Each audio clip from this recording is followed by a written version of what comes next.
అందరికీ నమస్కారం. యాక్చువల్‌గా మనం అందరం డబ్బు కావాలని కోరుకుంటూ ఉంటాం. కానీ డబ్బు కోరుకున్న ప్రతి ఒక్కరికి డబ్బు రాదు. ఎందుకు రావట్లేదు? నిజానికి మనందరికి కావాల్సింది డబ్బు కాదు. ఫ్రీడమ్, స్వేచ్ఛ. డబ్బొస్తే కాస్త ఫ్రీగా ఉండొచ్చు, హ్యాపీగా, ఫ్రీడమ్‌గా ఉండొచ్చు అని అనిపిస్తది. సో, నిజానికి మనకు కావాల్సింది స్వేచ్ఛ, ఆనందం, ప్రేమ, ప్రశాంతత. మనం స్వేచ్ఛగా ఉండడానికి, హ్యాపీగా ఉండడానికి డబ్బు అవసరమని మనం నమ్ముతున్నాం కాబట్టి డబ్బు రావాలని కలలుగంటూ డబ్బు రావడానికి కావాల్సిన ప్రయత్నాలు మనం చేస్తాం. కానీ మీరు ఎప్పుడైతే ఈ రకమైన మైండ్‌సెట్‌తో ఉంటారో డబ్బు రాదు. డబ్బొస్తే ఆనందం వస్తది. డబ్బొస్తే స్వేచ్ఛ వస్తది అనుకుంటున్నప్పుడు డబ్బు వస్తది కానీ స్వేచ్ఛ, ఆనందం, ప్రశాంతత అయితే రాదు. కానీ దీనికి రివర్స్‌లో మీరు కొంచెం ఫ్రీగా, స్వేచ్ఛగా, హ్యాపీగా ఉండగలిగితే డబ్బు మిమ్మల్ని వెతుక్కుంటూ వస్తది. మీరు పట్టుబట్టి బలవంతంగా ఏదో ఒక పని చేసి డబ్బు సంపాదించినా డబ్బొస్తది. ఖచ్చితంగా వస్తది. కానీ మీ ఇంటర్నల్‌గా ఉన్నటువంటి ఈ ఫీలింగ్స్ మాత్రం అంటే ఆ ప్రశాంతత అయితే రాదు. ఆనందం అయితే రాదు. నా సలహా ఏంటంటే ముందు డబ్బొస్తే అన్నీ వస్తాయి. ఇంతకుముందు కూడా ఒక వీడియోలో ఇది చెప్పాను నేను. చాలామంది డబ్బు మీద ఆధారపడుతుంటారు. డబ్బొస్తే బాగుంటది. లైఫ్ మంచిగుంటది అని నమ్ముతుంటున్నారు. దాని మూలాన డబ్బు ఏమో మనకి బాస్ అయి కూర్చుంది. అది మన యజమాని అయిపోయింది.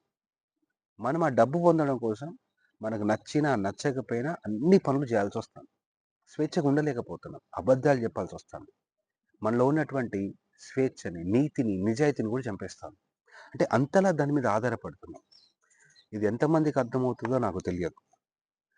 కేవలం డబ్బు కావాలని నేను డబ్బు గురించి మాట్లాడుతున్నాను. కానీ మెయిన్ థింగ్ అందులో ఉన్న ఇంటర్నల్ విషయం ఏంటంటే ఫ్రీడమ్. కాపోతే ఇక్కడ చాలామంది డబ్బు వస్తే హ్యాపీగా ఉంటుంది, ఫ్రీడమ్ ఉంటుందని నమ్ముతూ ఉండడం మూలాన నేను కాన్సెప్ట్‌ని డబ్బు దగ్గర నుంచి మొదలుపెడుతున్నా. But every human being needs a freedom, happiness, love. ఇవి మీకుంటే డబ్బు మిమ్మల్ని ఎత్తుక్కుంటూ వస్తది. డబ్బు వచ్చిన తర్వాత ఇవి రావడం కాదు. సో, ఇప్పుడు నేను కొన్ని క్లాసెస్ కండక్ట్ చేస్తున్నాను. ముఖ్యంగా ఈ 120 రోజుల కోర్స్ డిజైన్ చేయడం జరిగిందని ఇంతకుముందు ఒక వీడియోలో చెప్పాను.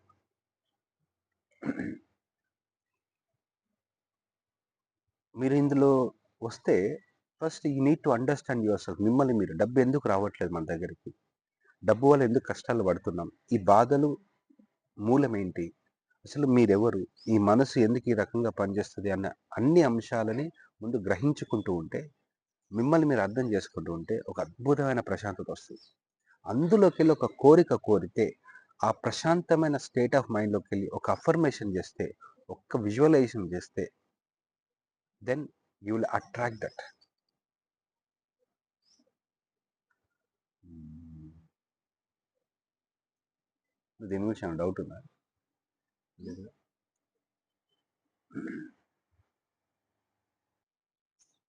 చెప్పు సార్ డౌట్ మేము ఏంటి? బయట క్లాస్‌లో విన్నాము. పదే పదే అనుకోవడం వల్ల, అఫర్మేషన్ రాయడం వల్ల అంటే ఒక విషయాన్ని పదే పదే అనుకోవడం వల్ల అది వాస్తవ రూపం దాల్చుతుంది. అది జరుగుతుంది. ఆ కోరిక నెరవేరుతుందని మేము విని ఉన్నాం సార్. హ్మ్. అది ఎలా సార్? దానికి కొంచెం క్లారిటీ ఇస్తారా? సో, ఇప్పుడు డబ్బులు గావాలి. పదే పదే అఫర్మేషన్ చేస్తే డబ్బు వస్తది అని నమ్మాలి మీరు. మరి మీరు చేసారా? అట్లా వస్తుందా? రావట్లేదు సార్. అందరికి రావట్లేదా? మీకు రాలేదా? నాకైతే రాలేదు సార్. మీకైతే రాలేదు. ఇప్పుడు ఈ చిన్న ఎగ్జాంపుల్ చూడండి. మీకు ఒక అమ్మాయి మీద ప్రేమ ఉందనుకోండి. పదే పదే, పదే పదే ఎనకాల పడి love you, love you, love you, love you చెప్తే అమ్మాయి వస్తదా? రా you have to show your love. మీరు ఎలాగో ఉన్నారో అలా ఉండాలి. ఇప్పుడు కొన్ని సినిమాల్లో చూస్తుంటాం. హీరో ఎట్లున్నాడో అట్లనే ఉంటాడు. హీరోయిన్ ఎనకాల పడి ప్రేమిస్తా ఉంటది. డబ్బు అట్లా రావాలి. మనం దాని వెనకాల పడొద్దు. మీరు డబ్బెనకాల పడడం మొదలుపెడితే డబ్బు ఎంతొచ్చినా మీరు బానిస అయితారు. డబ్బు మనం సుఖంగా ఉంటూ స్వేచ్ఛా జీవితాన్ని గడపడం కోసమే గానీ, కానీ డబ్బొస్తేనే గొప్పోళ్ళమైతామన్న అది ఏం చేస్తుందంటే దాని ఎనకాల పడేటట్టు చేస్తుంది. నిజానికి డబ్బొస్తే ఫ్రీడమ్ వస్తది అన్న సిట్యుయేషన్ నుంచి డబ్బు రావడం కోసం బానిస లెక్కయితాను. సో, ఇప్పుడు ఈ అఫర్మేషన్ మీకు చేయాలని లేదనుకోండి. చేయకండి. ఇప్పుడు అది ఏ పనైనా సరే మీరు ఆ స్వేచ్ఛలోకెళ్ళి హాయిగా చేయగలగాలి. ఆ పనిని కూడా మీరు ఆనందించగలగాలి. కానీ, ఆ పనిని ఆనందించకుండా ఫ్యూచర్‌లో ఏదో రిజల్ట్ వస్తదని జెప్పేసి, ఇప్పుడు మీకు ఇష్టం ఉన్నా లేకపోయినా, మీ మనసు మీకు సహకరించినా, సహకరించకపోయినా ఓ అఫర్మేషన్ రాసుకోనో, లేకపోతే ఇంకేదో జేసి పదే పదే రిపీట్ చేసుకుంటూ ఉంటే తలనొప్పొస్తది. పిచ్చిలేస్తది ఫస్ట్ అయితే. అట్లా అవును. ఎప్పుడు లేవలేదా? అవునవును. సో, అంటే ముందు ఒక ఫ్రస్ట్రేషన్ అయింది సార్. అంటే ఎన్ని సార్లు అనుకున్నా ఎందుకు అవ్వట్లేదని ఒక ఫ్రస్ట్రేషన్ దగ్గర ఎలా? అంటే మీరు ఇది ప్రశ్న అడగాలి. ఇది కొంచెం తెలివిగా ఉంటది. లేదంటే మీరేం మెషిన్స్ కాదు కదా! మనమేమి. ఒకే విషయాన్ని పదే పదే చేయడానికి. అఫర్మేషన్ అనేది ఎన్ని సార్లు చేసావనేది కాదు. ఇప్పుడు ఐ లవ్ యూ అనేది 100 సార్లు చెప్పినంత మాత్రాన ఒక అమ్మాయి వచ్చి మీకు ఓకే చెప్తదా? చెప్పదు. ఆ ప్రేమలోకెళ్ళి ఐ లవ్ యూ అనే పదం రావాలి. కానీ ఐ లవ్ యూ అనే పదం చెప్పినంత మాత్రాన కొంతమంది ఉంటారు కావచ్చు. ఆ మాటల్ని నమ్మేటోళ్ళు వస్తారేమో. వచ్చినా కూడా ఆ ప్రేమ లేకపోతే అక్కడి నుంచి వెళ్ళిపోతారు. సూపర్. ఇక్కడేంటంటే ఆ ప్రేమ ఇంపార్టెంట్. అందుకే చెప్పాను కదా! ఆ ప్రేమ, ఆనందం, ప్రశాంతతలోకెళ్ళి మీరు ఒక్క అఫర్మేషన్ చేయండి. హ్మ్. కానీ ఫ్యూచర్‌లో ఏదో వస్తదని జెప్పేసి, ఇప్పుడు మిమ్మల్ని మీరు ఇబ్బంది పెట్టుకుంటా చేస్తే, అది రాకపోగా మీరు ఒకవేళ వచ్చినా అది నిలవదు. మీరు మళ్ళీ అఫర్మేషన్ ఆపేస్తే, ఎక్కడ పోతదేమో అనే భయంతోని అది ఆపేస్తారు. ఇప్పుడు భయాలు పెరుగుతాయి. సో, అఫర్మేషన్ చేస్తే డబ్బొస్తదా? లేదా? అనేది 100 సార్లు చేయాలా? 200 సార్లు చేయాలా? ఇక్కడ మ్యాటర్ కాదసలు. మీరు మీ జీవితాన్ని ఎట్లా ఆస్వాదిస్తున్నారు? ఇందాక చెప్పాను. ఒక ప్రశాంతమైన స్థితిలో ఉంటూ, మిమ్మల్ని మీరు అర్థం చేసుకుంటూ, మైండ్ కామ్ అయిన తర్వాత అందులోకెళ్ళి ఒక్కసారి కోరిక కోరాలి. ఇప్పుడు మనసు నిండా ప్రేమను నింపుకొని, ఒక్క మాట సరిపోతది. కానీ ఆ మనసు నిండా భయాన్ని పెట్టుకొని 100 సార్లన్నా అది పనిచేయదు. అందుకే చాలా మందికి అఫర్మేషన్ పని చేయకపోవడానికి కారణం ఏంటంటే, భయంతోటి లోపల అంతరంగంలో చాలా భయముంటది. పైపైన మాత్రం ఈ అఫర్మేషన్ చెప్తారు. అది అస్సలు పనిచేయదు. అండ్ మార్చ్ డౌట్ చెప్పండి? అంటే ఇప్పుడు మీ క్లాస్‌కి వచ్చినన్ని రోజులు మాత్రమే ఇది ఉంటుందా? లేకుంటే మీ క్లాస్ ఇదంటే ఏంటిది అది? మీరన్నట్టు ప్రశాంతత గాని, అంటే ఇప్పుడు బయటికెళ్ళినప్పుడు వాళ్ళ క్లాస్‌లకెళ్ళినప్పుడు, ఆ క్లాస్‌లకి వెళ్ళినన్ని రోజులు బాగానే ఉంటుంది. హ్మ్. అంటే ఇప్పుడు 1 మంత్ వెళ్తే 1 మంత్ ఓకే. బాగానే ఉంటుంది. తర్వాత మళ్ళీ మనం క్లాస్‌లకి వెళ్ళకుండా ఉంటాం గదా! అలాంటప్పుడు మళ్ళీ రొటీన్‌గా అయిపోతుంది. సేమ్ అదే విధంగా ఈ క్లాస్‌లు గూడా అంతే ఎఫెక్ట్ చూపిస్తాయా? లేకుంటే ఇది ఒక సూపర్ క్వెషన్. దీన్ని మనం అర్థం చేసుకోవాలి. క్లాస్‌కెళ్ళినంత సేపు మంచిగుంటది. హ్మ్. కాకపోతే ఇదేంటిదంటే ఒక మత్తు నిద్ర లెక్క. అవగాహన కలిగించే క్లాసెస్ వేరు. హ్మ్. ఇప్పుడు మీకొక సమస్య ఉంది. మీకో సమస్య ఉన్నప్పుడు మీరు నిద్రలోకెళ్తే ఆ సమస్య గుర్తుంటదా? మర్చిపోతారా? మీరు పడుకున్నప్పుడు. ఎందుకు? మీరు వేరే ప్రపంచంలోకెళ్ళిర్రు గాబట్టి, ఆ కలల ప్రపంచంలోకెళ్ళిర్రు గాబట్టి, ఇది గుర్తుండదు కాబట్టి. అంత మాత్రం చేత ఇది సాల్వ్ అయిందని కాదు. మీరు వేరే ప్రపంచంలోకెళ్లారు. హ్మ్. ఆ వేరే ప్రపంచంలోకెళ్లారు కాబట్టి ఇది మర్చిపోయారు. ఆ మర్చిపోవడం మూలాన మీకు కాస్త ప్రశాంతత ఉంది. ఇప్పుడు మీరు ఒక క్లాస్‌కొచ్చారనుకోండి. క్లాస్‌కొచ్చినప్పుడు అక్కడ చెప్తున్న మాటలు వింటున్నప్పుడు, ఈ ప్రపంచంలోకి లాగబడతారు గాబట్టి, మీ రియాలిటీ వరల్డ్‌ని మర్చిపోవడం వలన ప్రశాంతతొస్తది. బట్ ఇప్పుడు మీరు నా క్లాస్‌కొస్తే, ఆ క్లాస్‌లో నేను నా ప్రపంచాన్ని మీకివ్వడం కాదు. మీరున్న ప్రపంచంలోనే మీకున్న సమస్యని పూర్తి అవగాహనతో అందులోకెళ్తూ పరిష్కరించుకుంటూ వెళ్ళాల్సిందే. మీరు ఉన్న జీవితాన్ని ఉన్నదున్నట్టు ఫేస్ చేయాల్సిందే. అందుకే ఇప్పుడు డబ్బొస్తే సమస్యలు తీరిపోతాయి అనేది ఒక పెద్ద భ్రమ. ఎందుకంటే సమస్య ఇక్కడున్నది. నా చుట్టూ 100 సమస్యలు నాకున్నాయి ఇప్పుడు. ఈ సమస్యలు పోవడం కోసం డబ్బు అనే ప్రపంచంలోకెళ్ళి డబ్బు దాంట్లో పడుతున్నాం. ఇప్పుడు మీరు ఆ క్లాస్‌కి వచ్చినప్పుడు అఫర్మేషన్ చేస్తున్నప్పుడు ఏంటంటే, ఆ డబ్బొస్తదని ఒక ఊహా ప్రపంచంలో జీవిస్తూ కాస్త ప్రశాంతత పొందుతున్నారు. ఇది కేవలము మీ సమస్యను మర్చిపోవడం లాంటిదే. అంతేగాని సమస్యకి పరిష్కారం కాదు. ఎందుకంటే ఒక చిన్న ఊహ, ఒక ఓదార్పు లాంటిది అఫర్మేషన్ అనేది. అది మీకు కొంత ఓదార్పునిస్తది కానీ, నిజంగా సమస్యను పరిష్కరించదు. చాలా మంది నుంచి విన్నాను. అఫర్మేషన్ చేసిన తర్వాత డబ్బులొస్తాయి. మళ్ళీ అఫర్మేషన్ ఆపేస్తే డబ్బు ఎక్కడ ఆగిపోతదేమో అనే భయంతోని చేస్తూ ఉంటారు.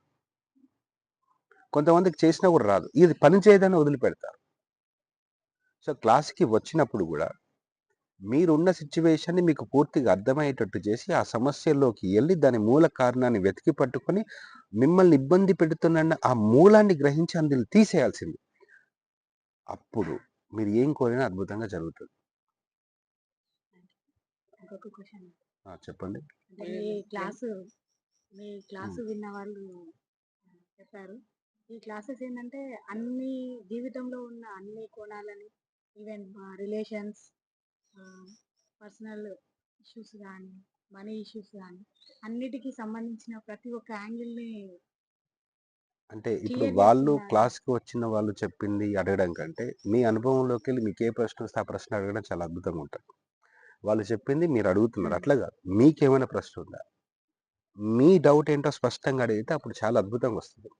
ఇప్పుడు వాళ్ళు చెప్పిన వాళ్ళు అట్లా అన్నారు, అది వాళ్ళ అనుభవం. ఓకే, అప్పుడు దాని ఆధారంగా మీకేమైనా ప్రశ్న వచ్చిందా? ఎందుకంటే వాళ్ళు అట్లా అన్నారు, వీటిని ఇట్లా అన్నారు, ఇవన్నీ పక్కన పెట్టేసి వాళ్ళు అన్నప్పుడు అందులోకి వెళ్ళి మీకు ఏమైనా డౌట్ వచ్చిందా? అంటే ఇప్పుడు మేము మనీ కోసమే వస్తున్నాం కదా, ఓన్లీ మనీ కాన్సెప్ట్సే ఉంటాయి కదా, ఈవెన్ రిలేషన్స్, ఇంకా ఏమైనా ఇష్యూస్, హెల్త్ ఇష్యూస్ కూడా ఉంటాయి కదా, అవి కూడా సాల్వ్ అవుతాయా అని క్వశ్చన్. ఒకవేళ మీరు మనీ కోసం వచ్చిన మనీ ప్రాబ్లం సాల్వ్ అవుతుందని కూడా చెప్పలేం కదా మరి అలాంటప్పుడు క్లాస్కి. ఎందుకు రావాలి? ఎందుకు రావాలి? సో ఇక్కడ మీరు మనీకి సంబంధించిన క్లాసెస్కి వచ్చినప్పుడు డబ్బు వస్తుందని అసలు ఎక్స్పెక్ట్ చేయకండి. ఒకవేళ ఖచ్చితంగా నా క్లాస్కి వస్తే డబ్బు వస్తుంది నేను కూడా చెప్పాను, కానీ డబ్బు మూలాన్ని మీరు ఇబ్బంది పడుతున్నారు చూసారా, ఇబ్బందులన్నీ పోతాయని చెప్పచ్చు. కానీ మీ నమ్మకాలు ఏంటంటే డబ్బు వస్తేనే సమస్యలు పోతాయని మీరు అనుకుంటున్నారు. నా క్లాస్కి వచ్చిన వాళ్ళు చాలామంది ఉన్నారు, వాళ్ళకి డబ్బు రాలేదు కానీ సమస్యలన్నీ పోయినాయి. ఇప్పుడు మీరు మొదటిసారిగా ఇది వింటే అట్టెట్లా? డబ్బుతోనే కదా సమస్య, డబ్బు వస్తేనే కదా సమస్యలన్నీ పోతాయి. ఎందుకంటే మీ నమ్మకం ఆల్రెడీ ఒకటి ఉంది. కానీ నేను ముందు నుంచి చెప్తున్నాను, డబ్బు సమస్య కాదు, డబ్బు లేకపోవడం సమస్య కాదు. మీరు ఆ నమ్మకంతో ఉన్నారు కాబట్టి డబ్బు వస్తేనే సమస్యలన్నీ పోతే అన్నారు కాబట్టి డబ్బు కోసం మీరు ఆధారపడుతున్నారు. నేను క్లాస్కి వచ్చిన తర్వాత ఏం చేస్తున్నా, సమస్య మూలాన్ని గ్రహించేటట్టు చేసి చెప్పాను కదా ఇందాక, మిమ్మల్ని ఆ సమస్య మూలంలోకి తీసుకెళ్ళి మిమ్మల్ని ఇబ్బంది పెడుతున్న విషయాన్ని గ్రహించేటట్టు చేసి అక్కడ క్లియర్ చేస్తాం. తర్వాత మీరు డబ్బు లేని సిచ్యువేషన్లో కానీ అప్పుల నుంచి కానీ వచ్చే సమస్యలతో మీరు ఫస్ట్ ఇబ్బంది పడరు, మీరు ఇంపాక్ట్ గారు. ఇక బయట ఉన్న సిచ్యువేషన్లు ఎట్లున్నా సరే అస్సలు ఇంపాక్ట్ గారు. ఇదే లెవెల్ 1లో జరగాల్సింది. ఏంటంటే మొత్తం ఈ 120 డేస్ కోర్సును 3 లెవెల్స్గా డిజైన్ చేశాను. ఫస్ట్ లెవెల్లో ఏం జరుగుతుందంటే, ఫస్ట్ మీ మైండ్ అంతా క్లీన్ అవుతుంది, తప్పుడు నమ్మకాలు, తప్పుడు అభిప్రాయాలు అన్నీ క్లీన్ అవుతాయి. అయిపోయిన తర్వాత మీకు ఒక అవగాహన వస్తుంది. ఇన్ని రోజులు మీకు ఇది చేయండి అది చేయండి అని చెప్పిన వాళ్ళు ఉన్నారు, మీలోకి వెళ్ళి ఏం చేస్తే బాగుంటుంది, ఈ అవగాహన కావాలి, మీకు మీరుగా చేయాలి. ఇది అట్లాంటి ఒక అద్భుతమైన కాన్షియస్నెస్ని, అవేర్నెస్ని కలిగించే ఒక అద్భుతమైన కోర్సు. కానీ ఇది రైటు ఇది రాంగు, ఇట్లా ఉండాలి అట్లా ఉండాలి అనే నమ్మకాలకు సంబంధించింది అది కాదు. అట్లా మీ క్లాస్కి వస్తే డబ్బులు వస్తాయా అని గట్టిగా అడిగితే నేను ఖచ్చితంగా చెప్తాను, రావచ్చు రాకపోవచ్చు, మీరు వచ్చి పరీక్షించుకోవాలి. ఎందుకంటే ఖచ్చితంగా వస్తాయి అని రావచ్చు, రాకపోవచ్చు, కానీ మీరు జీవితాన్ని ఇంకొక యాంగిల్ ఎక్స్పీరియన్స్ అవ్వడం మొదలు పెడతారు.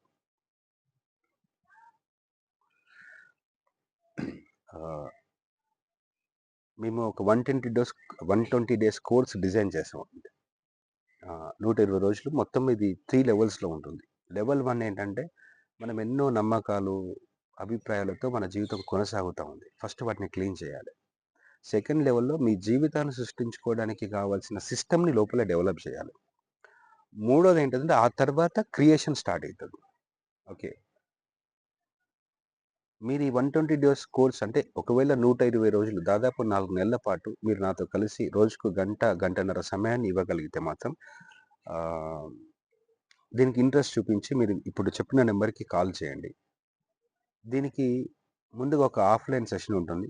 ఈ ఆఫ్లైన్ సెషన్స్కి వస్తే అక్కడ మీకు చాలా అద్భుతమైన విషయాలు తెలియడమే కాకుండా, అంటే ఈ ఫస్ట్ ఆఫ్లైన్ సెషన్ ఉంటుంది. మార్చి 22వ తారీఖు హైదరాబాద్లో ఆఫ్లైన్ సెషన్ ఉంటుంది.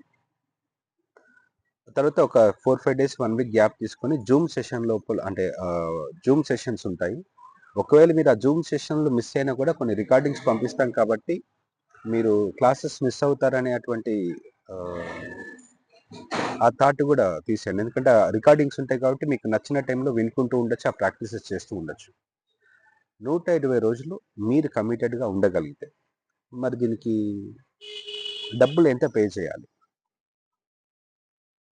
చెప్పాను డబ్బుల గురించి. చెప్పండి. అంటే ఇది ఆన్లైన్లోనేనా? ఒకటి offline, next 3 months 3 levels 4 months మొత్తం ఆన్లైన్లోనే ఉంటుంది. ఆ తర్వాత మధ్యలో ఒక ఆఫ్లైన్ సెషన్ ఉండే అవకాశం ఉంది, చూడాలి.